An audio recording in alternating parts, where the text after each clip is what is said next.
ನಮಸ್ಕಾರ ಸ್ನೇಹಿತರೆ, ವೀಣಾ ಅಡುಗೆಗೆ ಸ್ವಾಗತ.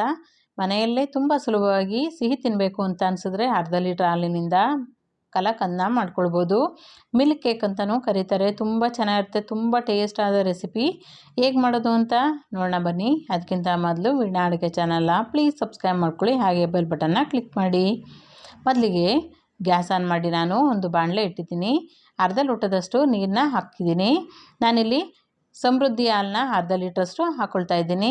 ಚೆನ್ನಾಗಿ ಕೆನೆ ಭರಿತವಾಗಿರೋಂಥ ಹಾಲನ್ನ ಹಾಕ್ಕೊಂಡ್ರೆ ತುಂಬ ಚೆನ್ನಾಗಿ ಕಲಾಕಂದು ಬರುತ್ತೆ. ಇದನ್ನು ಚೆನ್ನಾಗಿ ಹೈ ಫ್ಲೇಮ್ನಲ್ಲೇ ಕುದಿಸ್ಕೋಬೇಕು. ಹಾಗೆ ಸ್ವಲ್ಪ ಕೈ ಬಿಡ್ದೇ ಚೆನ್ನಾಗಿ ತಿರುಗಿಸ್ತಾ ಇರಬೇಕಾಗತ್ತೆ. ತಳ ಹಿಡಿದೇ ಇರೋ ಹಾಗೆ ಈ ರೀತಿ ಸುತ್ತಲೂ ಕೈ ಆಡಿಸ್ಕೊಂಡು ತಿರುತ್ತಾ ಇರಬೇಕಾಗತ್ತೆ. ಹಾಲು ಚೆನ್ನಾಗಿ ಗಟ್ಟಿ ಆಗೋವರೆಗೂ ಇದನ್ನು ಹಾಗೆ ಕೈ ಆಡಿಸ್ತಾ ಇರಬೇಕು. ಹೈ ಫ್ಲೇಮ್ನಲ್ಲೇ ಮಾಡ್ಕೊಳ್ಬೇಕಾಗತ್ತೆ. ಇದನ್ನು ಲೋ ಫ್ಲೇಮ್ನಲ್ಲಿ ಮಾಡ್ಕೊಳ್ಬಾರ್ದು, ಹೈ ಫ್ಲೇಮ್ನಲ್ಲೇ ಚೆನ್ನಾಗಿ ಕುದಿಸ್ಕೋಬೇಕು. ನಾನಿಲ್ಲಿ 1/4 ಕಪ್ಪಷ್ಟು ಸಕ್ಕರೆ ಹಾಕೋತಾ ಇದ್ದೀನಿ. ಸಕ್ಕರೆನ ಒಂದೇ ಸಾರಿ ಹಾಕಬಾರ್ದು, ಸ್ವಲ್ಪನೇ 1-2 ಸಾರಿ ಹಾಕೋಬೇಕಾಗತ್ತೆ. ಹಾಗೆ ಸಕ್ಕರೆ ಎಲ್ಲ ಚೆನ್ನಾಗಿ ಕರಗ್ತಾ ಇನ್ನೊಂದು ಸಾರಿ ಪೂರ್ತಿ ಸಕ್ಕರೆನ ಹಾಕ್ಕೊಂಡು ಚೆನ್ನಾಗಿ ಕುದಿಸ್ಕೋಬೇಕು. ಹಾಲು ಸ್ವಲ್ಪ ಗಟ್ಟಿ ಆಗ್ತಾ ಬರುತ್ತೆ, ಹಾಗೆ ಸ್ವಲ್ಪ ಕಲ್ಲರು ಚೇಂಜ್ ಆಗ್ತಾ ಹೋಗುತ್ತೆ. ಈಗ ಇನ್ನೊಂದು ಸಾರಿ ಪೂರ್ತಿ ಸಕ್ಕರೆನೆಲ್ಲ ಹಾಕ್ಕೊಂಡು ಕುದಿಸ್ಕೋಬೇಕು. ಸಕ್ಕರೆ ಪೂರ್ತಿ ಕರಗದ ಮೇಲೆ ಚೆನ್ನಾಗಿ ಇದನ್ನು ತಿರುತ್ತಾ ಇರಬೇಕಾಗತ್ತೆ. ಸ್ವಲ್ಪ ನಿಧಾನವಾಗಿ ಆಗುತ್ತೆ, ಆದರೆ ತುಂಬ ರುಚಿಯಾಗಿ ಬರುತ್ತೆ ಈ ಕಲಾಕಂದ್ ಸ್ವೀಟು. ಸುತ್ತಲೂ ಎಡ್ಜಸ್ನ ಕೆನೆ ಎಲ್ಲ ಈ ರೀತಿ ಕಟ್ಟಿರೋದನ್ನ ಚೆನ್ನಾಗಿ ಬಿಡಿಸ್ಕೊಂಡು ಹಾಗೆ ತಿರುತ್ತಾ ಹೋಗಬೇಕು. ನಾನಿಲ್ಲಿ 1 ಟೇಬಲ್ ಸ್ಪೂನಷ್ಟು ನಿಂಬೆ ರಸನ ಹಿಂಡ್ಕೊಂಡು ಸ್ವಲ್ಪನೇ ಹಾಕ್ಕೋಬೇಕು. ಇದು ಕಲಾಕಂದು ಸ್ವಲ್ಪ ಹಾಲು ಒಡೆಯೋ ರೀತಿ ಸ್ವಲ್ಪನೇ 1-2 ತೊಟ್ಟು ಈ ರೀತಿ ಹಾಕ್ಕೋಬೇಕಾಗತ್ತೆ. ಒಂದೇ ಸಾರಿ ಜಾಸ್ತಿ ಹಾಕೋಬಾರ್ದು, ಸ್ವಲ್ಪನೇ ಹಾಕ್ಕೊಂಡು 1 ಟೇಬಲ್ ಸ್ಪೂನಷ್ಟು ಹಾಕ್ಕೊಂಡ್ರೆ ಸಾಕಾಗುತ್ತೆ. ಹಾಗೆ ತಿರುತ್ತಾ ಹೋಗಬೇಕು. ಹಾಲು ಹಾಗೆ ಒಡೆಯುತ್ತೆ ನಿಧಾನವಾಗಿ. ಈಗ ಸ್ವಲ್ಪ ಹಾಲು ಕಲರ್ ಚೇಂಜ್ ಆಗ್ತಾ ಹೋಗುತ್ತೆ, ಹಾಗೆ ಹಾಲು ಗಟ್ಟಿ ಆಗ್ತಾ ಬರುತ್ತೆ. ಹಾಗೆ ತಿರುಗಿಸ್ತಾ ಇರಬೇಕು.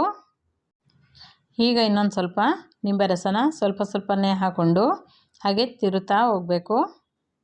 ಈಗ ನಾನಿಲ್ಲಿ ಇನ್ನು ಸ್ವಲ್ಪ 1-2 ಹನಿನ ಈ ರೀತಿ ನಿಂಬೆ ರಸನ ಹಾಕ್ಕೊಂಡು ಚೆನ್ನಾಗಿ ಈ ರೀತಿ ಕುದಿಸ್ಕೊಳ್ತಾ ಹೋಗಬೇಕು. ಹಾಲು ಗಟ್ಟಿ ಆಗ್ತಾ ಬರುತ್ತೆ, ಹಾಗೆ ಸ್ವಲ್ಪ ಹಾಲು ಒಡೆಯುತ್ತೆ. ಈ ರೀತಿ ಚೆನ್ನಾಗಿ ಕುದಿಸ್ಕೊಳ್ತಾ ಹೋಗಬೇಕು. ಈಗ ಸ್ವಲ್ಪ ಹಾಲು ಒಡೆದಿದೆ. ಈಗ 1 ಟೇಬಲ್ ಸ್ಪೂನಷ್ಟು ತುಪ್ಪ ಹಾಕ್ಕೊಂಡು ಚೆನ್ನಾಗಿ ಇದನ್ನು ಕುದಿಸ್ಕೋಬೇಕು.